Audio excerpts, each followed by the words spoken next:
sunny when I started to get ready, and then it just started pouring, and I thought, boy, I'm gonna have to wait to do the devotional because I really didn't want to do it inside.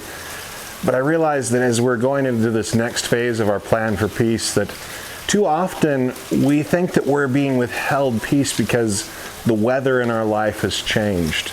But if we really want to be successful in pursuing peace, we need to be able to do that regardless of what's going on, regardless of what the weather's like. So this Sunday, we're going to be meeting in person outdoors at 2 p.m. at the church. There's going to be a great time of prayer and worship. And I want to remind you not to come, even if you're experiencing just small symptoms of the coronavirus. You can check our website, gracepoint.ca, for details. There's also a link there to the Alberta COVID-19 response page. So we are going to be socially distancing, and I want to encourage you to bring your own seats and food and beverages for you and your household only. Following the church service, we're going to be having a fireside discussion and a time of fellowship. So if you are in self-isolation or otherwise unable to attend, we're also going to be posting videos from the service online, probably sometime on Monday. And I want to encourage you to join us in that way. We want everybody to stay connected through these very different times. So with that in mind too, email me at info@gracepoint.ca if you'd like to set up a personal meeting. If you have questions or if you have ideas or comments, I would love to hear from you.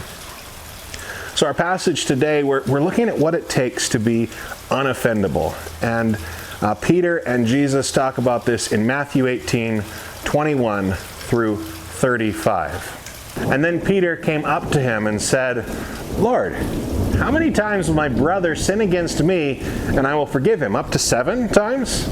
Jesus said to him, "I do not say to you up to 7 times, but up to 70 times 7. For this reason, the kingdom of heaven may be compared to a king, who wanted to settle accounts with his slaves.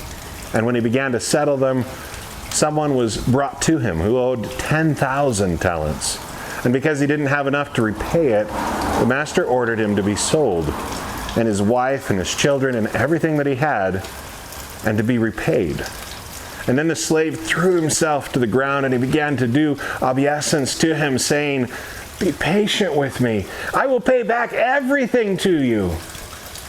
So the master of the slave, because he had compassion, released him and forgave him the loan. But the slave went out and found one of his fellow slaves who owed him 100 denarii, and taking hold of him, he began to choke him, saying, 'Pay back everything that you owe.' And then his fellow slave threw himself to the ground, and he began to implore him, saying, 'Be patient with me, and I will repay you.' But he did not want to, but rather he went and he threw him into prison until he could repay what was owed. So when his fellow slaves saw what had happened, they were extremely distressed. They went and they reported to their master everything that had happened. And then his master summoned him and said to him, 'Wicked slave, I forgave you all that debt because you implored me. Should you not have also shown mercy to your fellow slave, as I also showed mercy to you?' And because he was angry, his master handed him over to the merciless jailers until he would repay everything that was owed. So also my heavenly Father will do to you, unless each of you forgives his brother from your hearts." So sometimes this is called the parable of the wicked servant or the wicked slave. But I think that if we look at it in the context of our culture, we look at his motivation, I don't know if our culture would call him wicked. I mean, he's just looking out for his own self-interest, for the interest of his family. I mean, is it really that bad? Survival, after all, it's a very strong physical and psychological imperative. The Bible tells us that, it is that bad. That's not the point at all. So in this moment, he even recognized his own very specific, in his mind very temporary need to be rescued from a desperate situation. And that was a situation that was brought on by his own decisions. Jesus doesn't tell why he borrowed this money, but it is a tremendous amount of money.